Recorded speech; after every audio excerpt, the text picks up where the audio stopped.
Geekonomy episode number 751. I'll start in English and then the rest of the episode will be in Hebrew.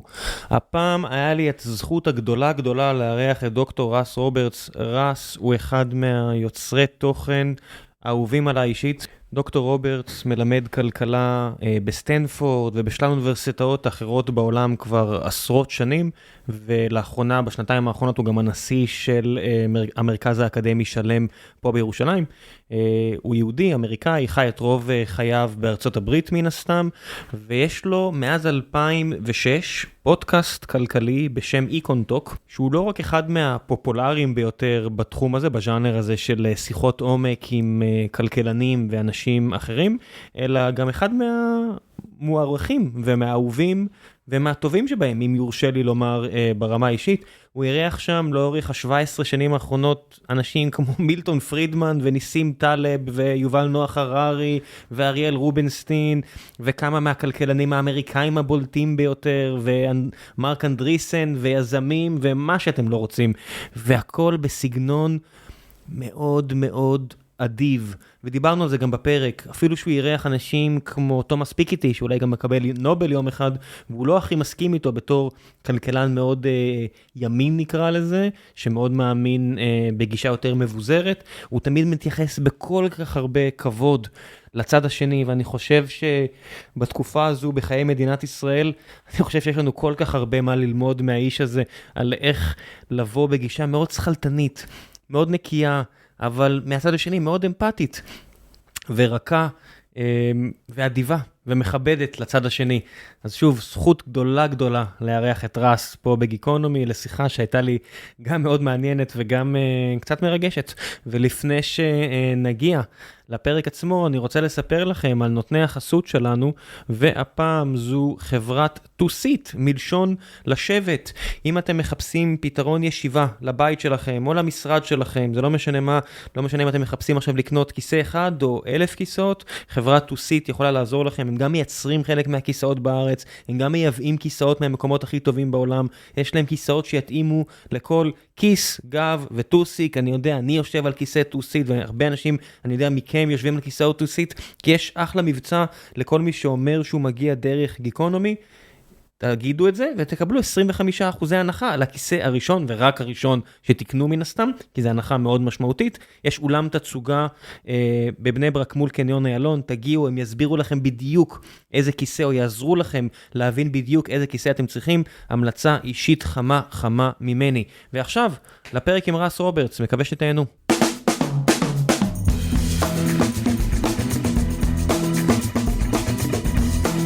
Geekonomy episode 751, and this afternoon I have the pleasure of speaking with Roberts, one of my best and most favorite podcasters in the entire world.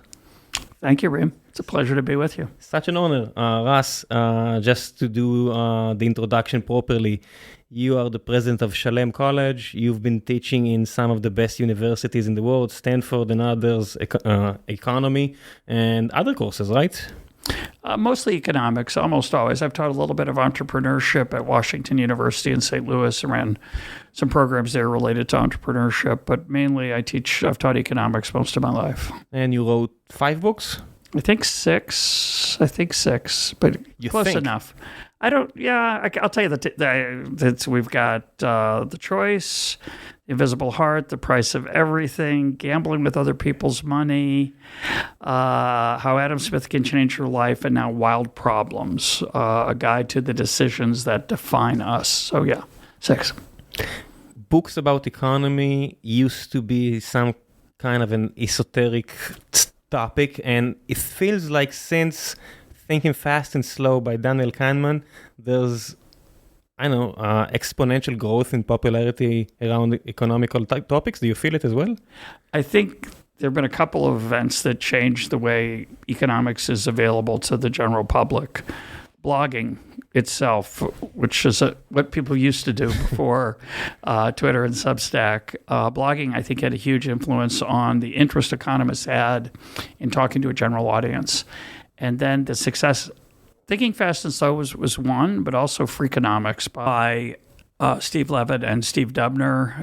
I think there was an explosion of interest in economics because that book although I'm not sure its results would replicate or whether they're actually reliable, got people interested in the idea that data and economics can combine to teach you some things about the world you didn't expect. I listened to an episode he did, and he said that he stopped recording these podcast episodes and he came back to the world of academia, and he wrote a paper, and he came to the realization that 3 people read that paper, and to the podcast, he has millions of listeners. And it seems like the evolution here is so brutal and efficient. Yeah, no, podcasting is the other thing that's changed. I think the way economists look at public policy and just in general educating the general public as opposed to talking to their fellow economists. So the world's changed dramatically in the last 20 years. What made you start a podcast in 2006? I was late to blogging, and I started a blog early on, but not super early on, and I realized I didn't want to be late to podcasting. I'd heard about it. If somebody invited me to be on their podcast, I said, how many people listen? I said 3,000. That wasn't really true. 3,000 downloads. We like to think as podcasters that downloads, not only is there at least 3,000, if there's 3,000 downloads, there's at least 3,000 listeners, because a lot of people are listening with their spouse. So it's really like 6,000 at dinner. So anyway, this podcast had 3,000 downloads, and I thought, wow, that's pretty cool. If I could be every Monday morning, if there were a big room with 3,000 people in it, and there are 2 chairs in the front of the room, one for me and one for a guest, and 3,000 people are interested, I'd go to that every Monday morning. I'd go to that room. So I got in. I thought I'd try it, and I found out pretty quickly I had to do them regularly if people were going to keep listening. So it didn't take very long. I was doing one every week, and people said at the beginning, well, you're going to run out of people to interview. How many economists are there that are interesting, that have something to say to a non-technical, non-academic audience? Well, I realized you can interview some people more than once. You have some guests for 20 or 30 times, if I'm not mistaken. I have one with 40. Michael Munger has been on EconTalk, I think, 45 times. He's just been there like a few weeks ago. Correct. He's on 2-3 times a year. And then I realized you can interview people who aren't economists, who have interesting things to say about things related to economics. And then finally I decided I could interview poets. It's okay. I don't have to only interview economists. And so the show has changed a lot. Really around 2015 or so, I got less interested in many of the aspects of economics that we would call academic or formal, and got more interested in philosophy, more interested in life, more interested in the feeling that people have of belonging, all kinds of aspects of life. Part of it, the world changed. A lot of people weren't interested in economics. They were in 2008 after the crisis. Everybody wanted to understand it. But starting around 2014, 15, and 16 in the United States and elsewhere, people were all of a sudden caring about things much that were very different from inflation, or very different from the debt, or very different from interest rates, or very different than just all the monetary aspects of life. They were interested in their country, they were interested in populism, they were interested in immigration. Well, one can say that every economic rule got broken in those years. I had the pleasure of hosting what's the name for it? Karnit Flug.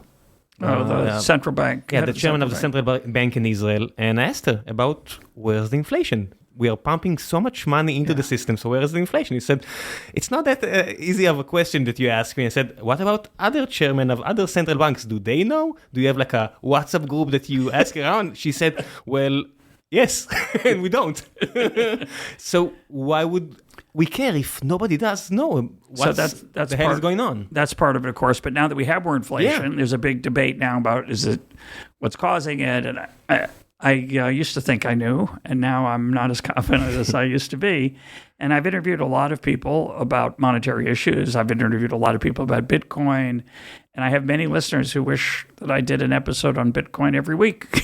They don't get tired of it. I think you do. I'm tired of it. I learned a lot from talking to very smart people, which is, as you know, the best thing about being a podcast host is you get to interact with very smart people and ask them good questions. But after a while, I realized nobody had answers for some of the things I was worried about. So I had to put those aside and I started worrying about different things. Yeah, but every time that you met someone that caused, I don't know, your skin to tingle a bit, one of the things that I most appreciate about your podcast is you're always calm. You had like 2 episodes, one with Thomas Piketty in 2016 and one with Yuval Noah Harari in 2015. And in those 2 episodes, as a listener, as an avid listener, I got the sense that you're not in total agreement, to say the least. Correct. But you are so concrete and so nice about it. It's so refreshing. It took me a long time. If you go back to the earlier episodes, I'm more combative. I argue more with my guests. I realized somewhere along the way that's not productive. It's not what my listeners want. It's not educational. So a lot of times I'll ask someone a question. They'll give an answer I don't agree with, but I let my listeners think about it. My listeners will write me and say, how could you let him get away with that? Why didn't you challenge him? I said, well, you knew I didn't agree with it, just like you're saying. Yeah. It's not a fight. You make your own judgment. I respect my listeners, and I expect them to learn from those conversations. Now, every once in a while, there is a moment where what the person says I think is so insane or crazy or just not correct. I do follow up. I don't just ask and then move on. We do have a conversation, but I do try to be polite, and I do try to be civil, and I try to be respectful. Part of the process of hosting a podcast for me, and I don't know what it's like for you, Reem, but for me, I would have a guest and I'd realize this person is very smart. They think they're right and they don't agree with me. So I need to think about that, right? It takes a long time. You should think about that early in your life, but at some point, if you're a thoughtful person, eventually you will realize that there are very smart people who look at the world differently from you, and they're nice too, by the way, and you have no right to feel that you're better or and you think, well, wait a minute, I have all this evidence on my side, and guess what? They have evidence on their side too. Different evidence. It's not like you make up things. Each side has evidence they feel confirms their view of the world. And if you're a serious person, I think you have to confront the reality that the world's complicated and we know very little. And you change as well. So if, as I said, I've been listening to you for the last decade plus of years, and if someone will hear you from 10 years ago, your opinions about public healthcare would be one thing, and after everything that happened with your late father, it seems like stuff have changed. You came to the realization that a public healthcare, a good one at least, like in the States, has its merits. Well, that's a complicated one. I think I'm going to phrase it a little differently, if I may.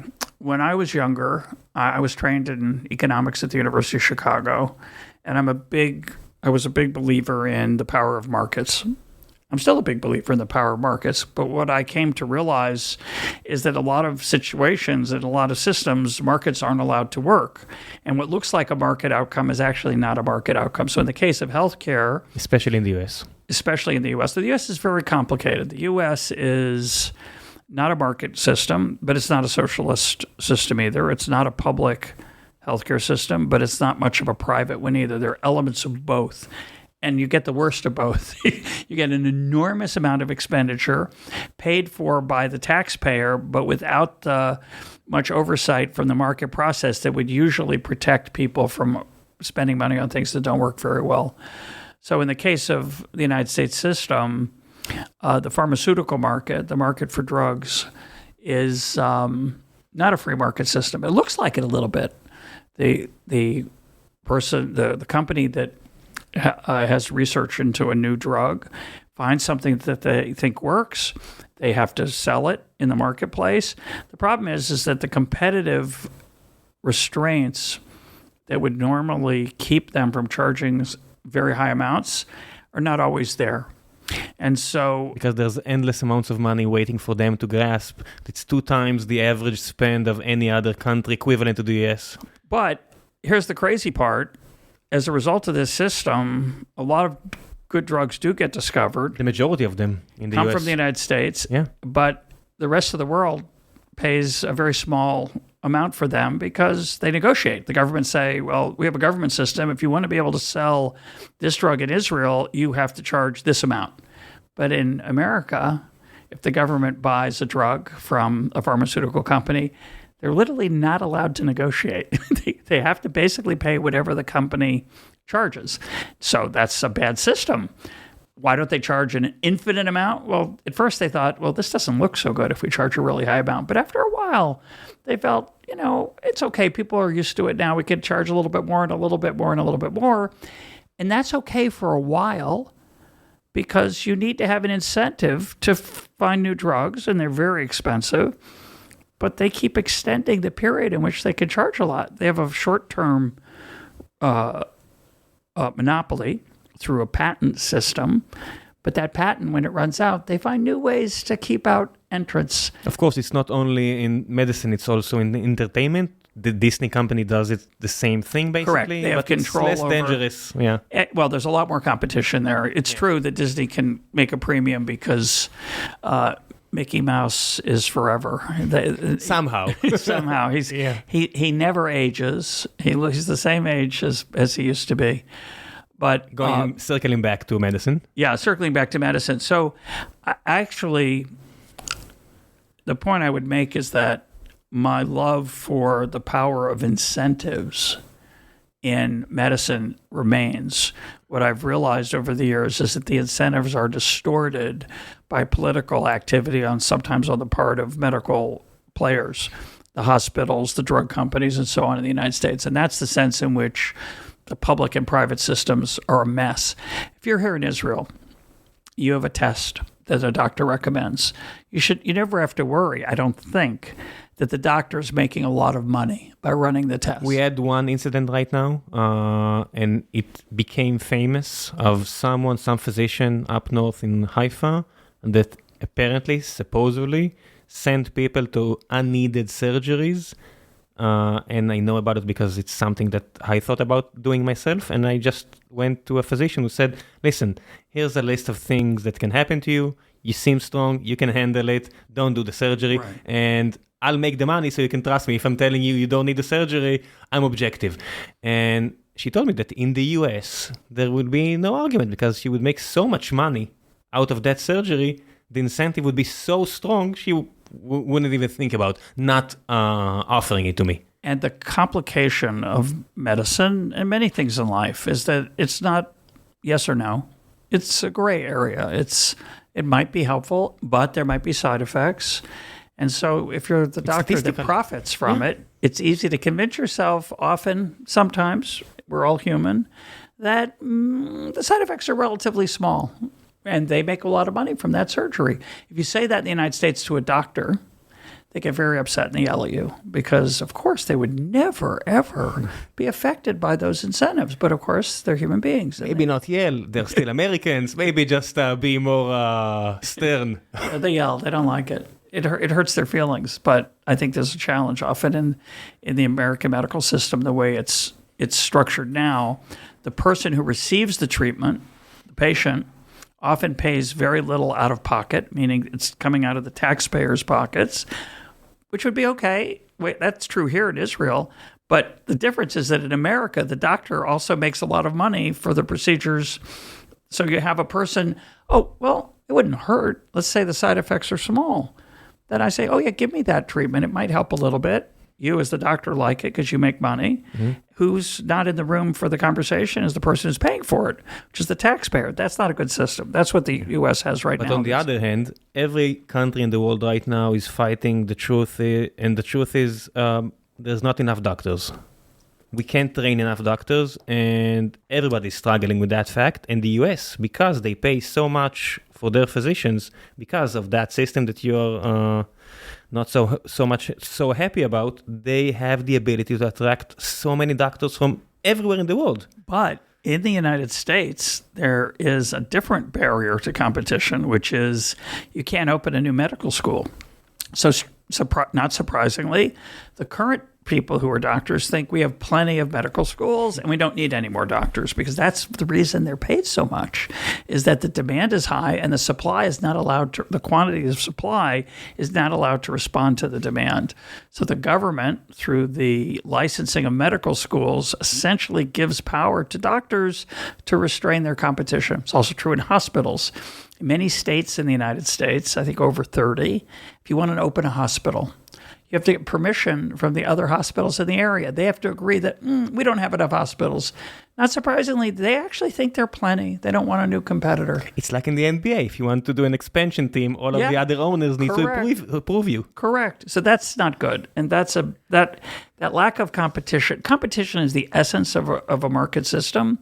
And to the extent that the government keeps it from coming to life, you're going to see somebody is going to get exploited, either consumers or taxpayers. And is it the same story when it comes to education in the U.S.? And then we can migrate to Israel with that topic? Well, so in education in the United States, there's two levels. Most, like healthcare, it's a mix of private and public in the United States. So let's talk about what we call in America K through 12, before college. K through 12, there's a very large, heavily funded public system that wastes a lot of money because there aren't very many incentives to do a good job. Where's the waste? Because teachers are not getting as much as doctors. No, but they make a lot of money in the United States. A teacher in the United States in a public school system is in a union, and they can make anywhere over $50,000 a year, $60,000, $70,000 for a job that has a 2-month vacation, okay? So yes, they're important. Yes, you could argue they should be paid even more if they are doing a good job. The problem is whether they do a good job or a bad job, they all get paid a nice amount. So that's problem number one. Problem number two in America is the school that you attend, the public school you attend, is free, meaning you don't pay anything as the parent out of your own pocket. It's covered by the taxes on all the property owners of the area. So your neighborhood school is free, but if it's not very good, where can you go? Well, you have to move to a place that has a good school, because you can then go for free to that neighborhood school. Not surprisingly, the houses surrounding really good schools are really expensive. So rich people get pretty good schools in the United States, and poor people don't get very good schools.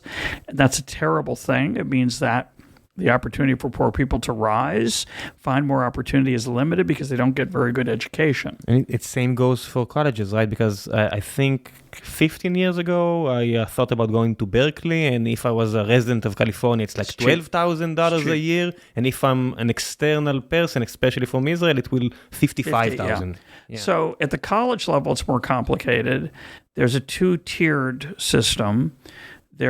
First, there's public and private universities. The public universities are highly subsidized, less so than they used to be, but they're still subsidized. What do you mean less so than they used to be?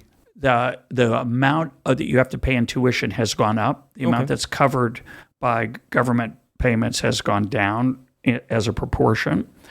But there's also a very inexpensive community college in the United States. That's a 2-year program typically that prepares you to go to a 4-year main regular college, and that's very inexpensive. And many people go there to start, get their credits, their Naasim, and then they're able to go to a good public school because public college because they showed they've gotten good grades and they can do the learning. So college is complicated. The ugly secret of American universities is that a lot of people don't finish. So they start, they pay their tuition, but they don't get a degree. And the return, the economic return, the financial return to college is really from finishing. It's not from attending. So if you go to college for 2 years and you study hard, but you don't get very good grades, or you just decide it's not for you and you drop out, your salary is rough in the workplace is going to be roughly the same as somebody who never went to college at all, which is relatively low in the United States. It's a huge premium for college graduates. Of course, it depends on what field you're in, what you study, what your major is. But the tragedy in America is that we have all these great public universities. Some of them are very, very good. They have lots of students, and many of them don't finish. Is it part of their business plan? It's like a gym where gym relies on like a lot of people not showing up? No, that's clever but funny, but I don't think it's the plan.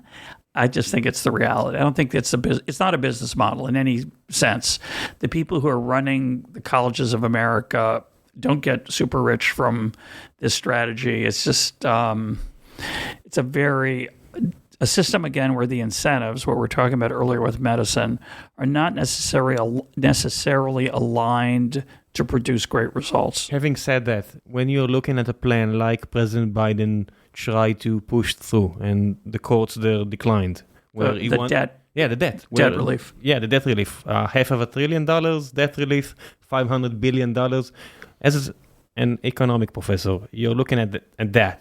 What's your reaction? Because the numbers are staggering, but the I don't know, it's not fair to anybody that didn't get the relief, in my eyes. On the other hand, it's going to help so many people that are under the weather. Yeah. So first of all, I live in Israel, Reem, and I don't pay any attention anymore to what happens in the United States. I have heard of what you're talking about, but I'm half serious. I find it very interesting. When I moved here 2 years ago, I was excited to leave the very complicated world of American politics behind, only Not like to discover where everything is simple. only to discover there is a place where the politics are even more complicated. But I do pay less attention to American public policy than I did when I lived there. But I do know about that program. And I think the issue, it's always tempting to help people by bailing them out. Bailing out people or companies or banks is generally not a good idea. It can be compassionate and appealing, but you need to remember what's next. So if you tell people they don't have to, first of all, as you said, there are a bunch of people who did pay their loans back, and you're telling them you were a friar. What were you thinking? Why would you pay? You could have paid nothing. You could have gotten away with it. You could have been get a clean slate, start from scratch. So that's really not a good thing. And it means that the next time people think, well, maybe I shouldn't pay it back because maybe the government will step in. And then the people who lend the money think, well, what if the government steps in and I won't get my money back? Maybe I won't lend to start with. So you need to think about all of the consequences. The fact that it's sporadic, it's not like in Judaism where you have specific laws about just resolving debt, where you know that each X years you're going to lose the debt. At least you know that and you can plan. And then the interest that you're going to ask for always takes that into consideration. Up to a point. Which is why the Prusbul was invented and whenever in the Middle Ages, because people weren't willing to lend when they saw that the Yovel or the Shemitah or whatever it was coming up, something that was going to mean they weren't going to get back what they expected. The Yovel in this case, right? And somewhat with Shemitah. So it's we're all human beings. We struggle with incentives. Okay, so circling back to Israel, as I promised, and the education system here. Before we started recording, there was a very nice lady, 12 years old, and she complained a bit about the school she's attending in Israel, and she's going to attend a nicer or a better school in California next year. And he had some ideas about what we should do about the education system here in Israel. And I'm going to quote you on everything, and I'm going to send it to politicians. I'm going to ask them to listen to you. Oh, so great. What should we do? So, the joke or something like this, I don't know if it'll work on a podcast. We'll try it. And if it doesn't work, we'll cut this part out, I guess. So the story is in Germany, the professor comes to the front of the room, the first beginning of class, and says, "Good morning." And they say, "Good morning, Herr Professor. Good morning. Good Morgen," in German. And in America, the professor comes into the room on the beginning of class, says, "Hey, everybody, how was your weekend?" "Hey, professor, it was great," everybody says. But in Israel, the professor says, "Boker Tov," and the students all write down on their notebooks, "Boker Tov." Okay. The idea being that in Israel, which is actually highly influenced by the German educational system, the professor is an expert.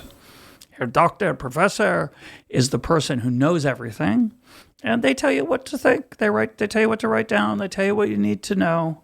And there are many people I've talked to here in Israel, either in universities or in high school, which is the same model. The professor, the teacher tells the students what they need to know, say for the Bagrut or for whatever book they're reading. Here's the important things to understand about this book. And the fact is that's not learning. That's, I don't know what you want to call it. It's the acquisition of facts, the acquisition of information. Something that I'm not sure that you need in the age of Google. Correct. Although it's useful. It's good to have some things that you don't have to Google. I think it's good to know that 9 times 7 is 63, I'm pretty sure, without having to look it up and take out your calculator. There are certain things to have, in English we say, at your fingertips, meaning you don't have to have Google at your fingertips. You just know it. It's hard to imagine stuff if you can't take something A from topic A and topic B and to connect them without knowing both topics. You can't imagine, you can't do the cross-reference in your mind. So I get the incentive of, I understand why we were taught that way, but the negative side of it is so huge. Right. And so the negative side is, the joke is that what we're talking about is lecturing, being taught, told, talked at.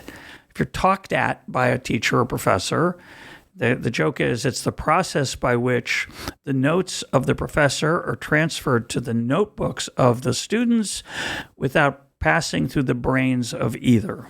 And I think that's exactly what happens when somebody tells you a bunch of things and you write them down. You might remember some of it. You might learn something along the way. There are brilliant lecturers who you can learn from, but it's a very different process than, say, learning with a great text.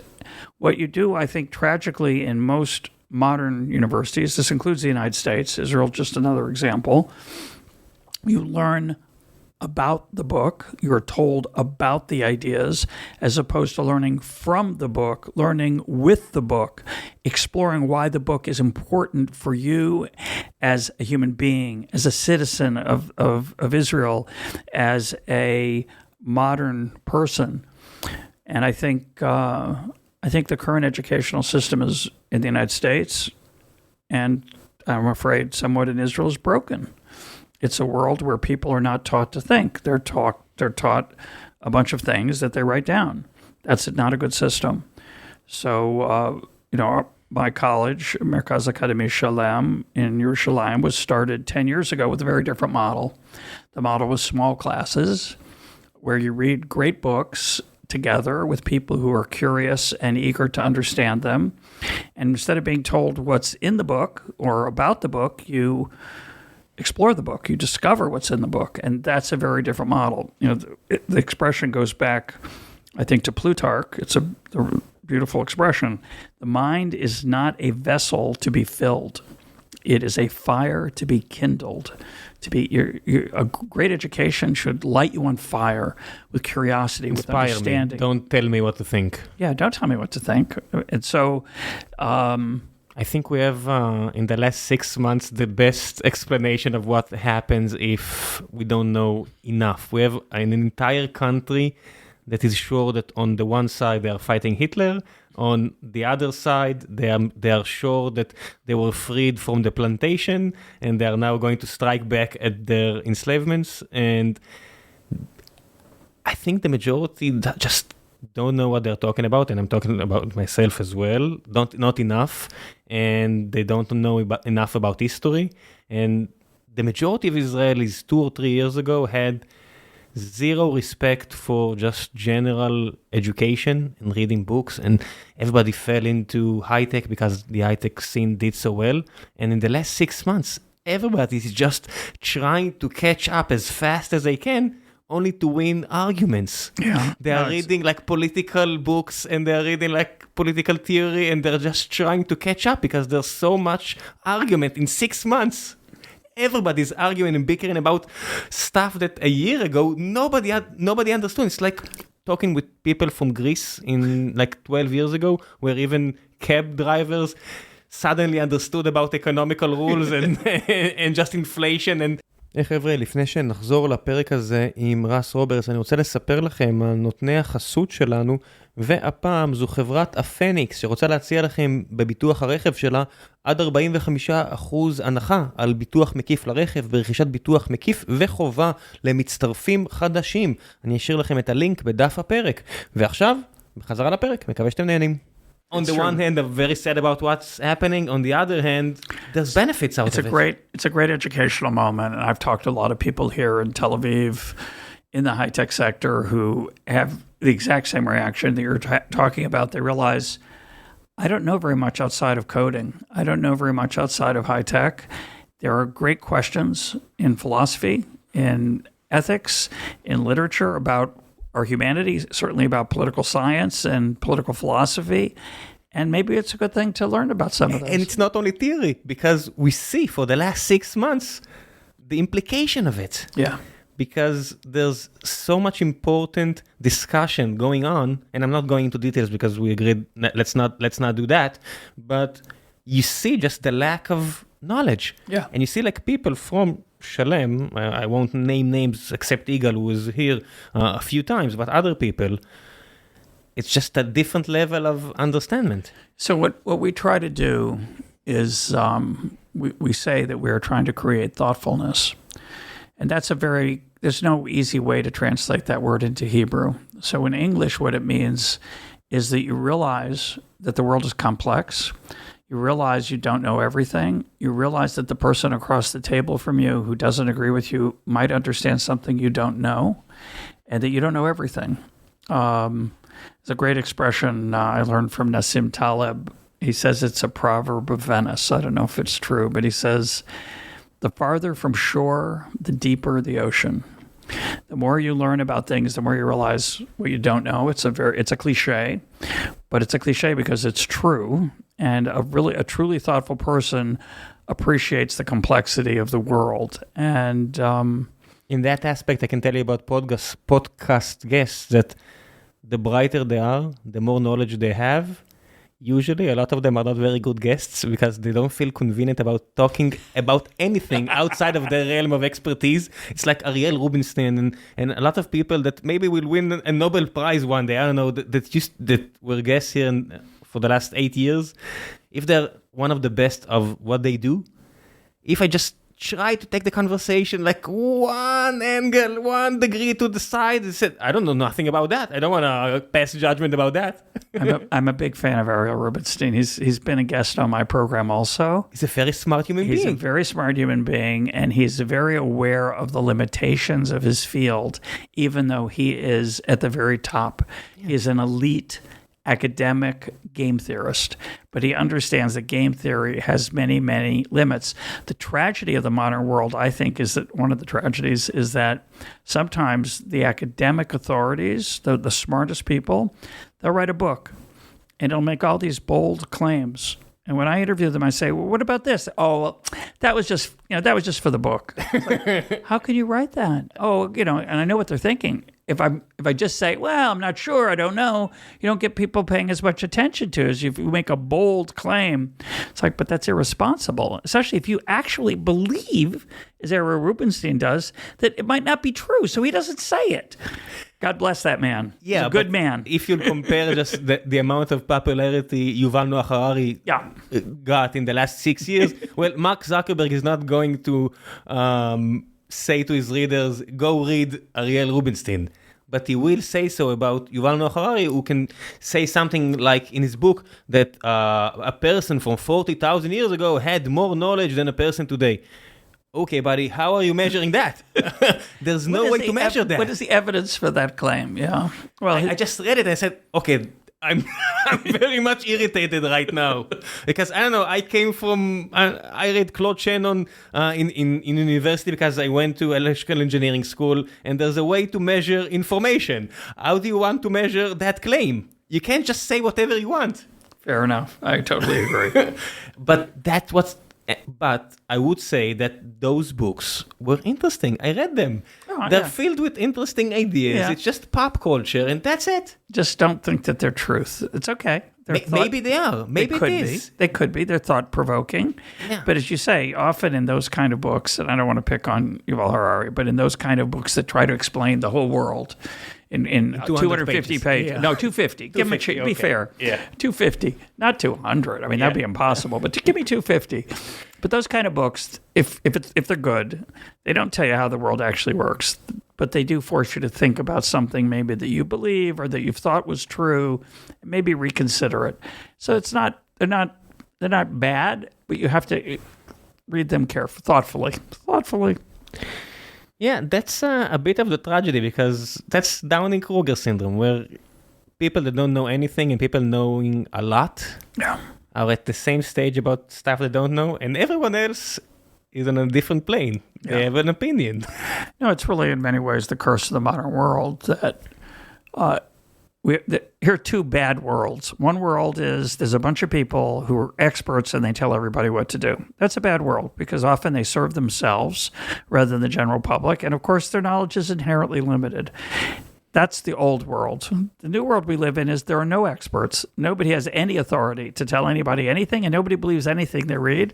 And now we're vulnerable to being exploited by people who are not smart, who are not experts, and who are very, very limited in their knowledge. So it's a fascinating time to be alive and trying to figure out what's true and what isn't true. We lived through the worst of COVID-19, and truth was very scarce, scarce. It still is. Still scarce. And we're arguing about things that we don't have enough information.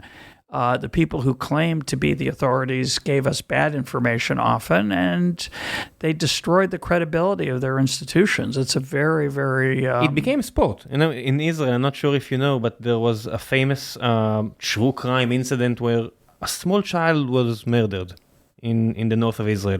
A horrible incident in a country that death in a school is not something as prevalent as in the United States, okay? Of course, it's not. And it happened, and the janitor got accused. And he got convicted, he went to jail, and the entire country was obsessed about it because some people said he didn't do it. Some people say he did do it. It went to the Supreme Court, and the Supreme Court said, they weren't unanimous about their decision. And I said, if the people in the Supreme Court saw the entire evidence sheet and they didn't reach a unanimous decision, how exactly are you having this discussion? Yeah. What do you think they didn't see? Yeah. But still, so many people, I'm talking about the entire country, they knew what happened. Yeah. A very stern judgment about it. This is human. This is what we do as human beings, right? It's the way we kept our communities together when we lived in smaller bands of people. We weren't living in modern urban life. Passing judgment was extremely important, right? You have somebody you're living as a group of 50 or 150 people in ancient times, primitive pre-modern times.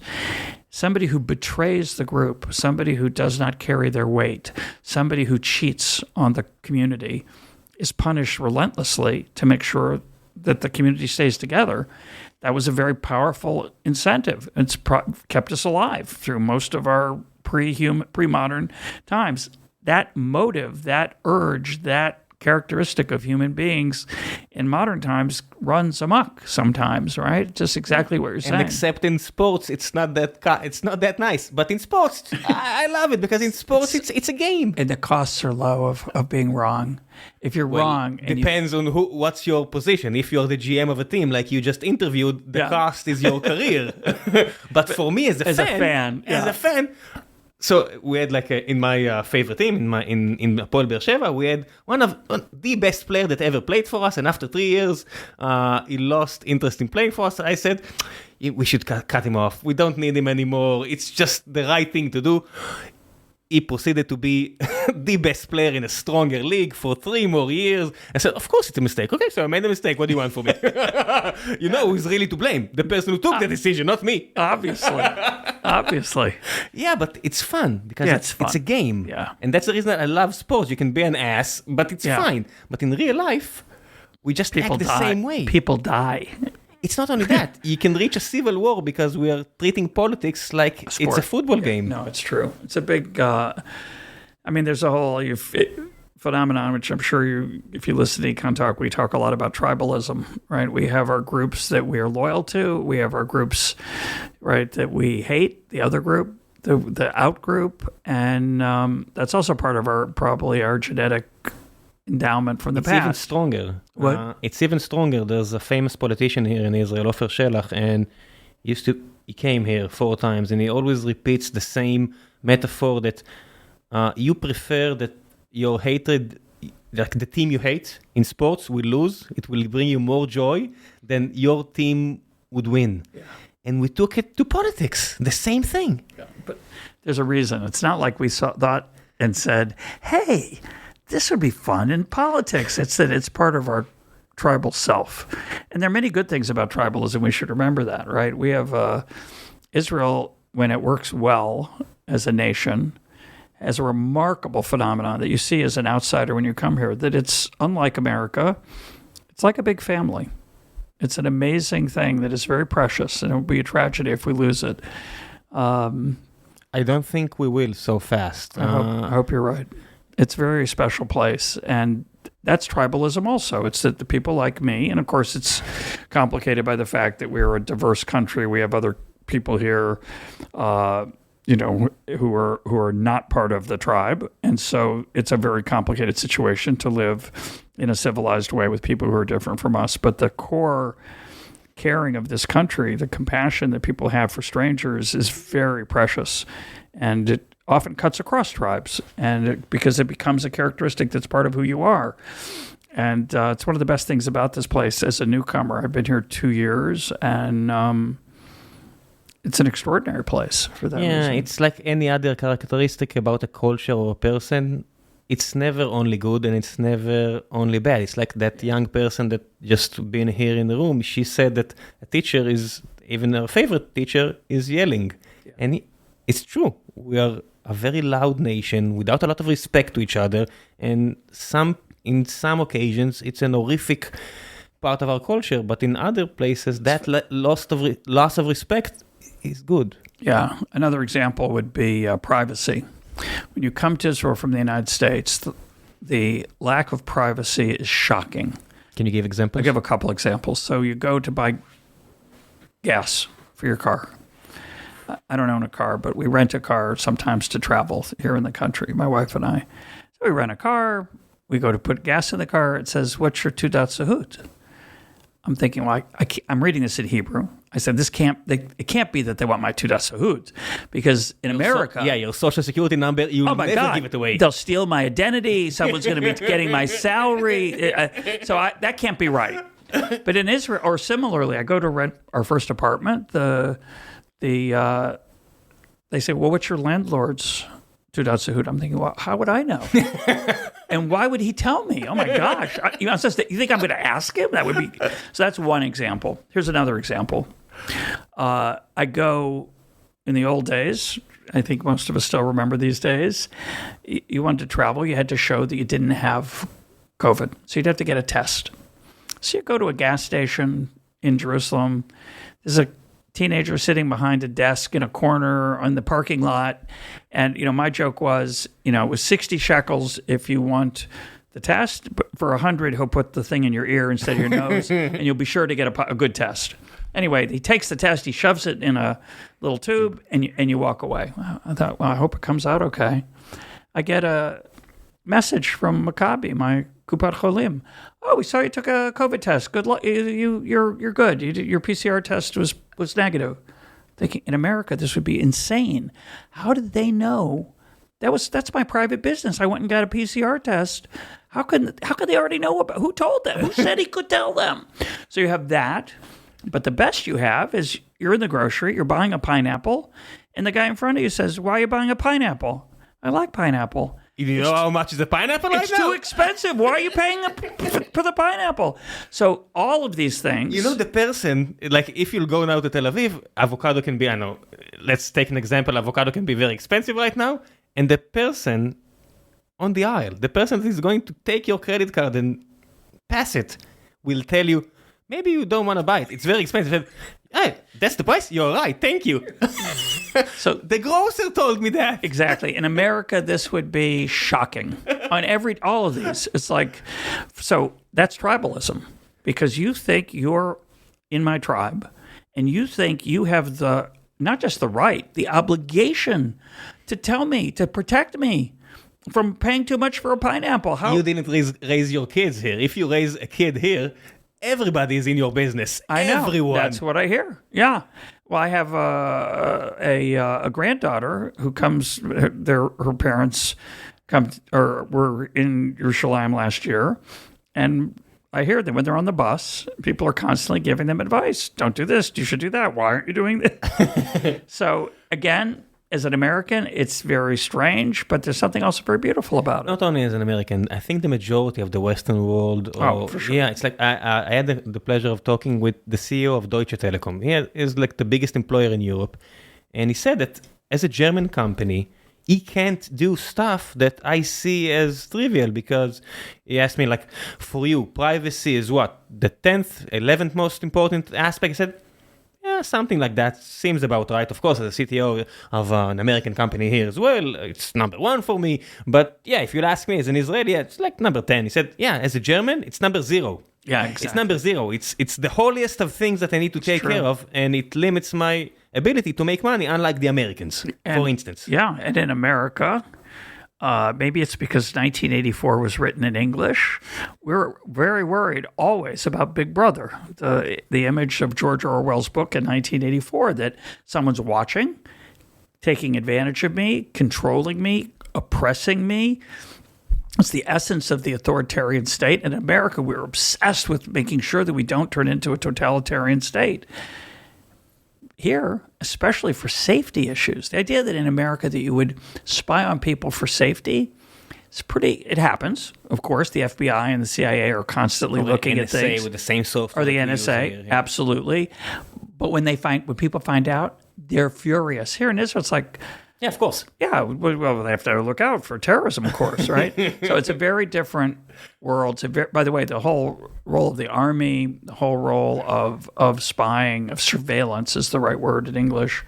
It's just very different here. And it's partly that tribalism is what's driving it. It's just a different way that people look at the world. The building blocks of the American culture, as someone who is seen around, like stuff like holding a firearm, is it something that you can rationally explain? Holding what? Firearm, weapons. Just, is it something that you understand as a person that lived in the States the majority of his life? Is it something that you can relate to?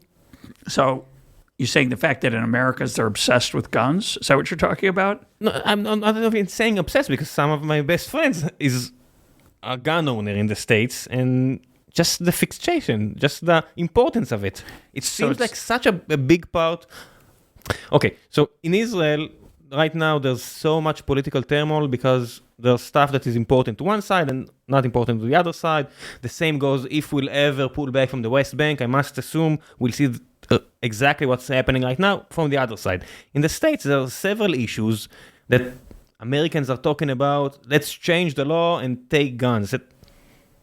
I'm not an American, and I can tell you it's going to end up in a civil war. It's not even feasible, at least as an outsider looking in. Which is not feasible. Changing that. Yeah, it's not going to change, I don't think. The debate there is a form of, in America over guns is a form of theater, not, I don't think, a reality. So let's talk a little bit about it. So America has a constitution. Israel does not. Could be a problem. It is a problem. But America also has a Bill of Rights that were essentially additions to the Constitution. And there's various parts of amendments to the Constitution that are taken more seriously than others. But the First Amendment in the United States is freedom of speech and religion. People are very serious about that, although in the last 10 years they've started to think maybe freedom of speech is not a good thing. The Second Amendment is the right to bear arms, and what that really means. Does that mean you can own a gun? What kind of gun? An automatic weapon? But for What's a lot private of militia? There's a lot of correct parts of it. Yeah. there is, but for a lot of Americans, that is sacred. It's kadosh. It is the essence of the country. Is that an American is allowed to own a gun for protection, or to hunt, or to prevent the rise of a state that might oppress the people, and it is that right to bear arms which is essential to freedom. That view is very alien, I think, to a lot of people, but for Americans, it's like drinking the water. But you're an American. Yeah, totally normal to Americans. And you understand it? I understand it. Of course, I'm a Jew. I've never owned a gun. I've never fired a gun. I've never hunted. Jews in America are like, ooh, it's weird. But I don't know. A lot of Jews here, I know. Here it's a little different. A lot of people here. I got my gun at age 18. I bought it back when I was 21, and that's it. Except, as an American, here's the crazy thing about this conversation we're having, is when Americans come to visit here and they see somebody sitting in a cafe with an M16, it's like, it's terrifying for most Americans. It's like, oh my God, that person has a gun. Of course, An automatic gun. A very powerful gun. When I come in, after a while, they think, oh, I'm really glad that person has a gun. Sometimes, right, you think it's a good thing. So it's not, it is an important part of a lot of American culture. It was never an important part of my life growing up, but I understand for many people, it's a freedom. And freedom in the United States is very, very powerful. It's much less important here. I think the word is kadosh. You chose the right word in your first go, because freedom is one thing, but kadosh is something else. Yeah, right. You don't mess with kadosh. Correct. It's a non-negotiable. So for a lot of people, their gun is their way of saying, I'm an independent, free person. And that could be because they want to defend themselves. It could be because they want to hunt. It could be simply because they want to have the comfort of knowing that they can protect their loved ones. And it's a very strange world, I think, for non-Americans. But for Americans, for many Americans, it's normal. Now, there are many Americans who don't like it, obviously, who would like to regulate it. It's highly regulated, by the way. People say, oh, it's not regulated. It's highly regulated, but they want it more regulated. And as you said, they also would like to get rid of them. A lot of people want to say, let's get rid of the guns. Some of them. What? Some of the people. Yeah, let's take them. Let's get them out of there's too many. The question is, who's going to have them when it's over? Not necessarily the people you want. So it's a very complicated issue. But my point is that if in America you don't like guns and you wish there were fewer, you should change the Constitution. We have a mechanism.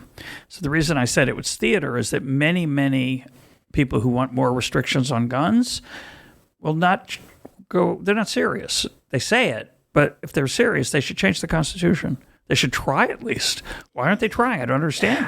I think like everything that is kadosh, it's a nice conversation piece, and I understand CNN needs the ratings, or I don't know, anyone on that side, but it's kadosh. Yeah. I think once you understand it's kadosh, it's holy. You shouldn't argue about it, right? It's hard to argue about holy, right? Yeah, if you don't believe in God, or you do believe in God, it's kind of silly to have an argument about whether there's God or not. It's exactly like that janitor that was accused of murder. So many people have it both ways. It's 50-50 to say the least, or maybe 60-40. Why do you want my opinion as well? Yeah. Let's do some questions from the audience that knew that you are coming. And there's a few questions waiting for you. There's a lot of them. I can't reach all of them. And it's part of the format here. We still have time. No problem. We're doing great. Yeah. Is the constant growth that we used to in the last 30 years in the Western population, is it an actual Ponzi scheme, or is it something that is part of reality? It's mostly part of reality. Asher Barak asked. It's mostly part of reality. In the West, innovation and technological improvement is what drives growth. It's not through some kind of artificial debt scheme or Ponzi scheme. There's true innovation. Many, many parts of our lives are much better than they used to be. Take a simple example. The amount of energy it takes to produce $1 of GDP is much smaller than it used to be. We're more efficient. We've figured out all kinds of ways to do more with less. That's how standard of living grows. It doesn't mean everyone's standard of living grows. Certainly growth is not universally enjoyed by all people in the West, but most people are better off, have a higher standard of living than they had 30, 50, and certainly 100 years ago. Is that going to continue? There's no way of guaranteeing it. It's not obviously true that it will. It's not natural. It's not a natural law of nature that economies should grow. They grow because human creativity has a chance to express itself. And in some places, there's less chance for that, and they don't grow. They're very, very poor, and they stay poor. It's a tragedy that there's 1 billion people in the world who live lives on the edge of subsistence, on the edge of life and death. And technology, in that sense, is wonderful. Doesn't mean it doesn't have costs. There are many. It could be environmental. It could be cultural.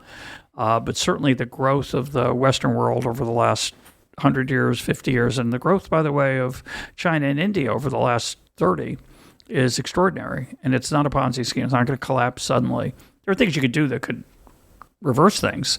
There are bad laws that could be passed, bad policies that could be enforced. But in general, I think the last 50 to 100 years of the story of incredible human creativity unleashed by incentives, competition encouraging those gains to be shared widely, and the average person living a much better life than they did, at least in material ways. In non-material ways, meaning culturally, in other ways, it's complicated. It's really hard to measure. And it's very hard to measure, and we can always pick a statistic here or a statistic there. In the United States, where I'm more familiar with the data than in elsewhere, standard of living is, I think, dramatically higher than 30 years ago for almost every part of society. There's data that says something differently, but I think those data are misinterpreted. But having said that, the suicide rate in the United States has been climbing lately, especially for young people, and that's a terrible tragedy. And so it's not rosy and wonderful all the time everywhere. So you have to be thoughtful. There's substance abuse issue in the States in the last 150 years. Like alcoholism 100 years ago that caused so many people to end their life younger than they should have done. And methamphetamines these days, and in between other stuff. Fentanyl, coke, fentanyl and heroin right now. It's a huge issue. It's a huge issue. And again, it's partly policy has subsidized the use of it, which is, I think, an incredible tragedy.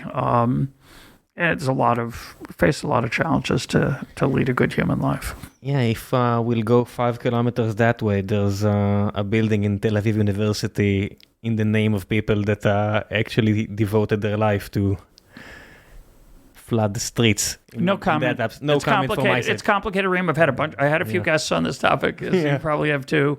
Yeah. I just want to say that it's gray. It's gray. It's not a black and white topic. Agreed. Yes, anything around pain is not subjective. Yeah. That's just the truth of it. Idan Eretz is asking regarding what you just said. In the era of relatively free trade, I'm translating as I go, that we lived in the last 30 years, do you think it's facing a threat? What will be the consequences of us not trading so freely? So, most of the last 100 years has seen more economic freedom in the area of trade. I think that's generally been good. It hasn't helped every single person, again, as we were talking about a minute ago. But it has had a very powerful and transformative effect. It has given people, in a positive way mostly, and it has given people a chance to express themselves, to find ways to... Israel's an incredible example. If Israel didn't trade with the rest of the world, it would be a very small market. And the ability to specialize in the things that Israelis specialize in literally wouldn't exist. There won't be a country here. We are so far from an autarkic market. We don't have anything we need. Energy-wise, we don't have oil. Let's start with that. Well, we have a little natural gas now, but in general... your car is not running on natural gas. No, we have a big... we, as Israelis, benefit tremendously from being connected to the rest of the world. And Adam Smith said it long ago. He said the division of labor is limited by the extent of the market. If you have a small market, if we were only trading among each other, 10 million Israelis, we would be very poor. And we would have very little specialization because we can trade with 7 billion people, we can be very, very wealthy. Of course, money is not everything. Our standard of living in material terms is not the only thing we care about. But in general, the freedom to trade with others liberates increases our opportunities and liberates our ability to use our skills in the most productive and exciting ways that are possible. And it's a fabulous thing. Can you relate to all of the Americans who feel bad about it because they live in what is now called the Rust Belt? So many places in the U.S. were massive centers of innovation, like, I don't know, St. Louis, Steel. Buffalo, Detroit, all of those cities that were washed away because of that trade. They're not totally washed away. I mean, I lived in St. Louis for 14 years. It's a pretty nice city. Compared to what it used to be. It's better than it used to be, but it's not St. Louis. It hasn't grown as dramatically as other places. And certainly the Rust Belt, which would be Pennsylvania, Ohio, West Virginia, places that used to be very productive and successful because of steel. And they discovered oil. They started oil in the early days, correct. They've struggled. So what normally happens in those situations is that people move to the places where there's more opportunity. There's less opportunity in those places, and there's more opportunity elsewhere. And the beauty of what Schumpeter called creative destruction is that the innovation creates new opportunities. It raises the standard of living because fewer resources have to be devoted to whatever it is. In the case of steel, we found new ways to make steel. Other countries found new ways to make steel. So the old ways weren't as valuable. Or you had coal. Which was filthy, polluting. Coal in West Virginia was replaced by Western coal. And, of course, West Virginia politicians tried to prevent that, for perfectly understandable reasons, not for the good of the country, but for the good of West Virginia, and had some success, but imperfect. But still, those places struggle. There are fewer jobs there, is the simplest way to put it. There are fewer jobs in steel, partly because of trade, but partly also, and this is important, because of innovation. We found ways to make steel with fewer people. We found ways to make cars with fewer people. That's wonderful. It means those things are going to be less expensive and more people can afford them. But it's not so wonderful the people who had specialized skills in those activities, in making cars or in turning iron into steel or in mining coal. So there were fewer opportunities for those people, and they struggled to recover from that. Yeah, it's interesting to see just the shift of Detroit to Germany, and now Germany faces the same challenges and struggle from California. Yeah. If you see like the Tesla plants, exactly. People in Wolfsburg or I don't know where they made like BMWs, they are now under a serious threat Correct. to their livelihood. The entire city is devoted into one industry there. And in general, you do not want to protect people from competition, in my view, because that means you get less innovation, you get less human creativity, you get less humanness. Our essence, in many ways, is to change the world for the better, to find ways to do things differently, better, cheaper, bigger, new things. Tesla's a perfect example. So it's very natural. It's very natural that people want to restrain the trade and the freedom that brings about those changes. Overall, very many good things come from those changes, but for some people, it's not so good.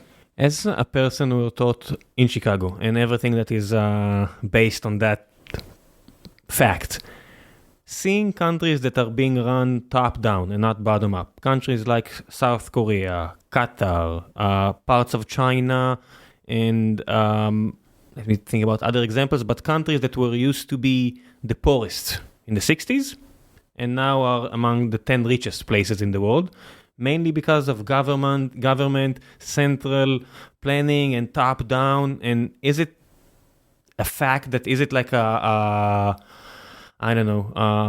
evidence that you can do stuff in a different way? Well, that should be the debate we're having. I don't think that is the debate we're having. So let's take China. So over the last 30 years, a few 100 million people have left the Chinese countryside. They were involved in farming and come into the cities, are now in factories and manufacturing and doing all kinds of things. They have a higher measured standard of living for sure, because before a lot of their income was not measured. But I think they're also better off. That's why they came. That's why the same migration happened in the United States from the South to Detroit and Chicago and other places that were manufacturing and industrial powerhouses. Why did that happen? Was that a top-down or bottom-up? So that's the debate we should Mixture. It's a mixture, but I think the fundamental question is, people who tend to look at the world my way, I'm a bottom-up guy mostly. I'm not an anarchist, but I tend to be, my default is to trust decentralized systems. Is the great growth in China and India because the government steered resources more effectively in a non-capitalist, non-democratic way? Or is it because they introduced more capitalism into their system, more room for human innovation, more room for entrepreneurship, less control from the top? And that's the debate. And I don't think it's a very interesting debate, because I don't think we're having it in a serious way. But the people like myself who are more sympathetic to decentralized systems tend to argue that the reason China has had its incredible economic transformation is because they're less top-down. And there are people on the other side who said, no. It's the top-down system itself that created that. I think China's got a lot of problems. Taiwan is another example of a country that took like a central decision of, let's create a chip industry. And these days, it's some of the stuff that maybe will save them. But again, I don't know enough details about the Taiwanese system as to whether that's the essential thing that raised their standard of living over the last 30 to 40 years. Same would be true of South Korea. It's a very successful economy. I know I'm older than you, Reem. So I remember when Japan was the great. In the 80s. In the 80s, Japan was the great model that we should follow. They don't believe in this economic freedom and bottom up. The government works hand in hand with corporations to bring about prosperity for everyone. Then they stagnated. They had until now. Prices are the same. They're struggling. So it's complicated. And I think China similarly, to the extent that China is a top-down system, I think they're going to have challenges. They've built entire cities that are ghost towns that no one lives in. They've overbuilt because they don't have a market mechanism that is decentralized. We'll see. It's going to take a while to figure out what the real story is there. Yeah, some people here in the audience are asking, let's do one more, last one. Nimrod and other people are asking about the climate issues that we are facing, and do we have a chance of actually combating it without a top-down approach? No, I think that's an example. I think bottom-up helps, but it won't solve the problem. Well, Tesla is an example of a bottom-up solution to the problem, maybe. Correct, and there are many, many other. My favorite example, this is this can that I'm holding of Sprite Zero. This can Your Hebrew is wonderful. What? Your Hebrew. Your accent. My Resh. I'm working on it. It's hard. It's the hardest thing for an American is the Resh, followed by the Lamed. But this can, which you can hear, I'm squeezing it. I can squeeze it with two fingers effortlessly. 50 years ago, you could not do that. The can would not budge. You couldn't use your thumb to push a dent in it. And that was because it was thicker. And it had to be thicker because otherwise the can would collapse. So over the last 50 years, we figured out a way, other people, not me, have figured out this incredible way. If you look at a modern can, you can see that the very top slopes inward. The top is not as wide as the can itself, and that creates stability for the can. That innovation means that less aluminum gets used. It's not a regulation. It wasn't a legislative requirement. But the amount of aluminum in a can has shrunk dramatically, which is wonderful. They did it for purely private, profit-driven reasons, but as a result, they conserved resources for the world, and we take less aluminum out of the ground to make cans than we used to. Now, that'll help with climate change. Obviously, solar-powered solar panels help people who want to save money on their electricity bill have an incentive, if the technology is effective, to use less carbon and use more sun. But it's probably not going to be enough. You're probably going to need, just like we have for pollution, it's in the incentive of a car maker to find a way to make an engine that puts fewer things out into the air and uses the gasoline more effectively. But it's not perfect. And so if you don't regulate it, you're going to have very dirty air, and you'll have lead in your hair, in your drinks. You'll have lead everywhere and anywhere. So government regulation is crucial for those kind of challenges. Private incentives are not sufficient. The challenge is finding legislative solutions that are effective and don't respond just to the players in the game who have an incentive to steer it in their own direction. So when you look at America, again, I know these data better than in Israel, a lot of anti-pollution environmental regulation in America has been fantastic. It's definitely made the air cleaner, and it wouldn't have happened by itself. Definitely a great thing. But it could have been a lot better. I mean, perfect example. This is a great tragedy, but fantastic example. If you go to American cities today, what's the most obvious one is Los Angeles. I taught at UCLA in 1987 to 89. You'd wake up in the morning in 1987 in Los Angeles and your throat hurt. Not because you were smoking? Correct. Not because you had a cold, because the air was polluted. You would go look to the east and you couldn't see the mountains. There was so much smog, is what it's called, pollution in the air, you couldn't see the mountains. That's not true anymore. Now the mountains are beautiful. Los Angeles is a gorgeous city. I've been there a year ago, and the city is gorgeous. Yeah. And why?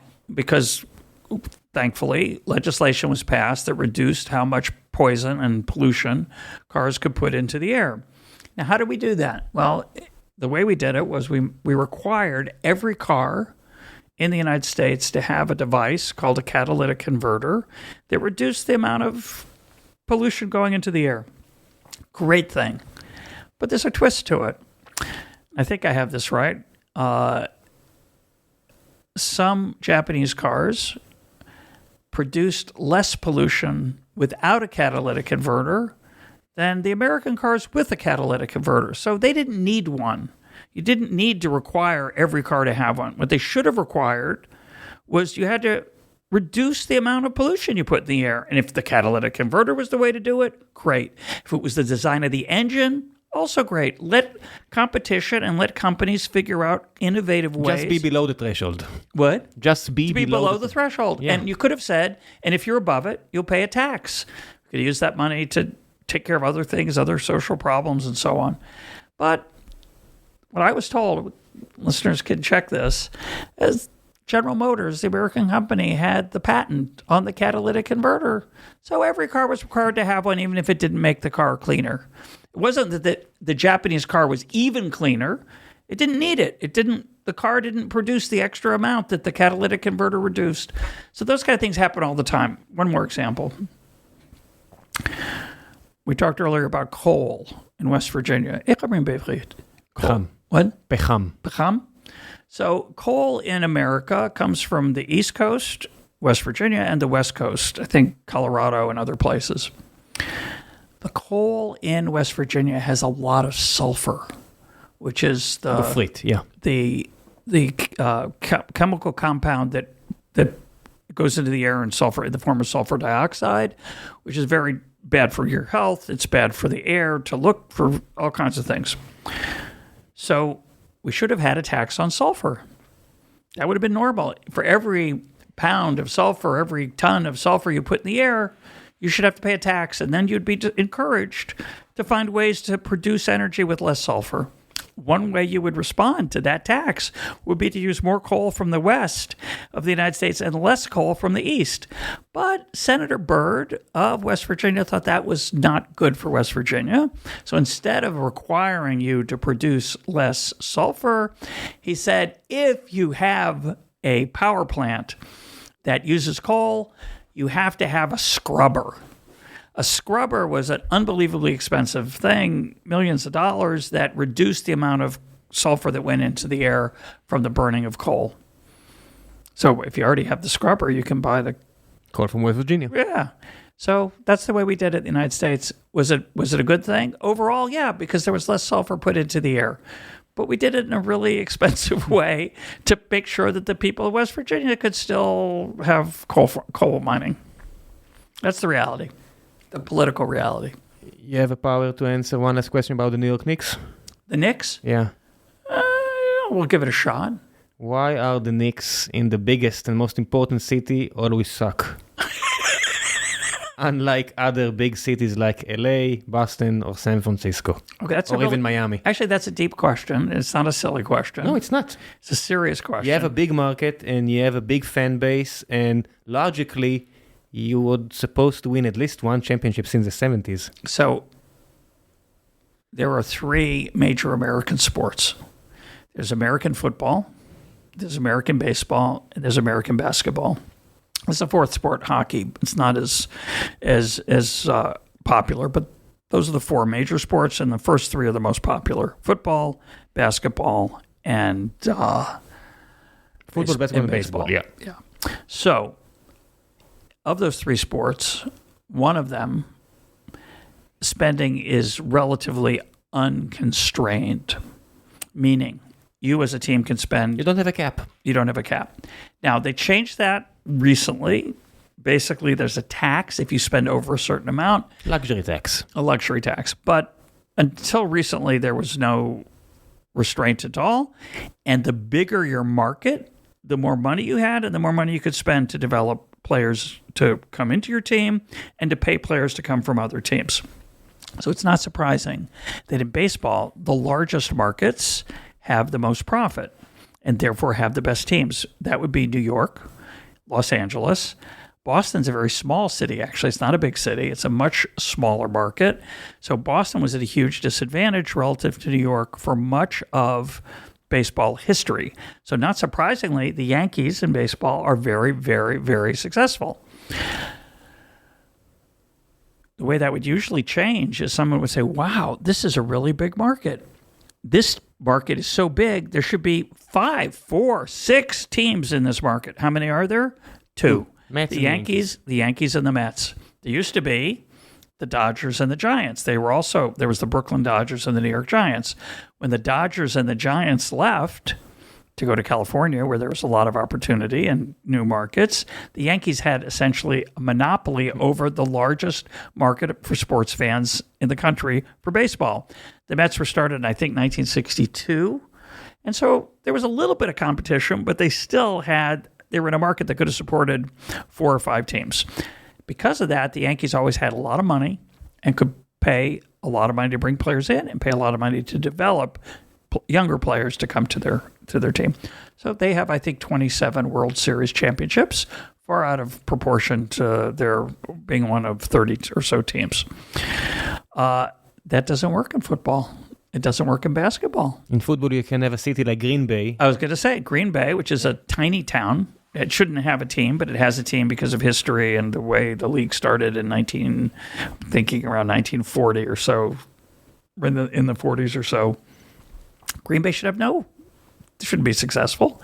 They should be the equivalent of, I don't know, Hapoel Beersheva maybe, or Leicester City in England. What? A Leicester City in England. Exactly, yeah. So every once in a while, they get lucky, they get a great player, and they can have a good run, but they're never going to be the dominant team. In football, though, in American football, Green Bay is as competitive as anyone else because basically everyone is constrained to, this is the key, to spend the same amount and to divide the revenue from the sport equally. The revenue from the sport is your broadcasting rights and your the uniforms and other swag and other merchandise that you can sell. If you're the New York Yankees, the contract you can charge to collect money for broadcasting the games, you get it. That's shocking. Doesn't happen in football. It's shared equally, but not in baseball. So it's going to be a very different competitive regime. The fact that the New York Knicks are not very good and haven't been good for a long time and haven't won a world championship since the 70s is because they have bad management. Like any other business on the planet Earth. Correct.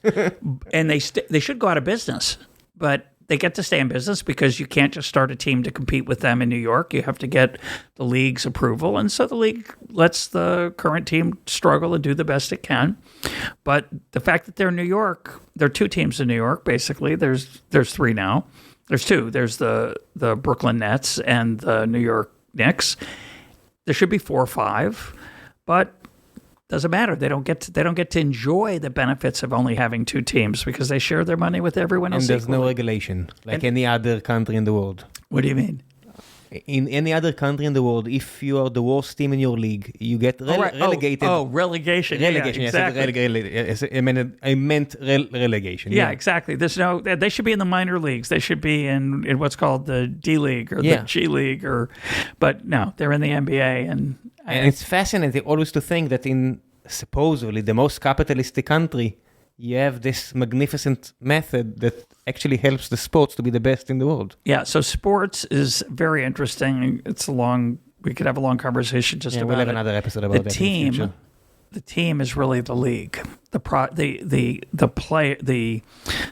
economic unit is not any one team, it's the league. And the league thrives by being competitive. You don't want to have the Yankees win every single year.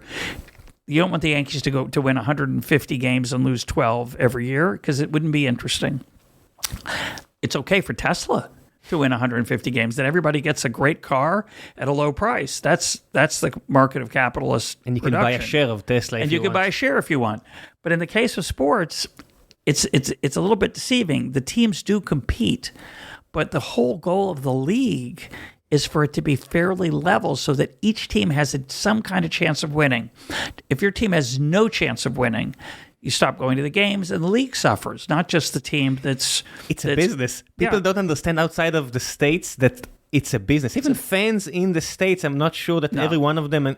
I just heard an example of that in Bill Simmons' podcast where he hosted like a fan of the Philadelphia 76ers and he said, our GM just went in a picture with James Harden a day after James Harden tried to sabotage the club, and I'm appalled. And it's like in Israel or in Europe even, there's no chance in hell because everything is personal in sports. Everyone genuinely hate each other.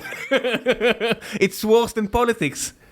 I have like a WhatsApp group of close friends that we do like a podcast around soccer, and each and every week for years now, somebody leaves the group in anger and we need to get him back. And we're friends for years. And still, every once in a while, someone leaves the group because he's too offended. He just can't handle the mockery. That's very funny. Yeah, I love it. Okay, Russ, thank you very, very much. I really appreciate the time you spent here. Great talking with you. Bye-bye. Bye-bye.